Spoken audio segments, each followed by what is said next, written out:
समझ में आ जाए तो रूपांतरण हो जाए। समझ तो क्रांति है।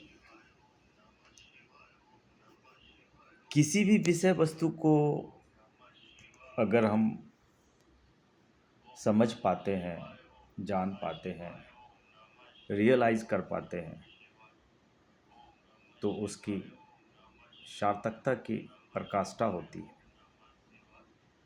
और केवल एक अध्याय के रूप में जान लेना और दूसरे अध्याय की तरफ चले जाना परिवर्तन नहीं ला सकता। विश्वास कीजिए। जब गुरु द्रोण पांडवों और कौरवों को गुरु के रूप में शिक्षा दे रहे थे, तब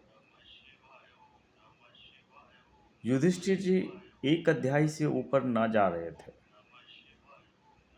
बाकी जो शिष्य उनके थे और पांडव और कौरव,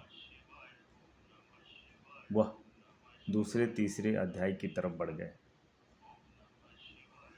गुरु द्रोण को बड़ा आश्चर्य हुआ कि युधिष्ठिर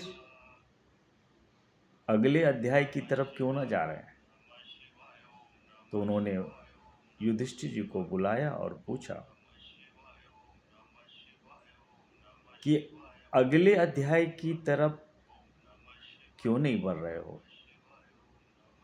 तो उन्होंने कहा, गुरुदेव, प्रथम अध्याय में ही आपने बताया कि सत्य बोलना है, तो मैं तो सत्य बोलने का अभ्यास से अभी ऊपर नहीं उठ पाया, तो मैं दूसरे अध्याय की तरफ कैसे जाऊं। गुरु द्रोण को विश्वास ही नहीं हो रहा था कि गुरु वो हैं और इस रूपांतरण को वह ना समझ पाए। वस्तु स्थिति यह है मनुष्य के जीवन का कि लाइफ की जर्नी के जितने भी फेज हैं, वह आपको रूपांतरण करने का एक मौका देता है। और जब आप इस रूपांतरण के रूप को समझ जाते हैं और जीवन के अध्याय को, जो पुस्तक स्वरूप है, आप समझ के साथ उसको समझते हुए आगे बढ़ते हैं। बड़ा ही सामान्य से अगर मैं एक उदाहरण बताऊं तो आप ये देखेंगे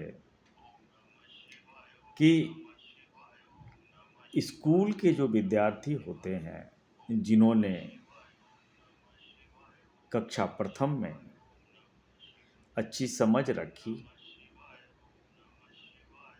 उनके लिए कक्षा द्वितीय, और द्वितीय में जिन्होंने अच्छी समझ रखी उसके लिए कक्षा तृतीय, और इसी क्रम में आगे वो अच्छे से बढ़ पाते हैं।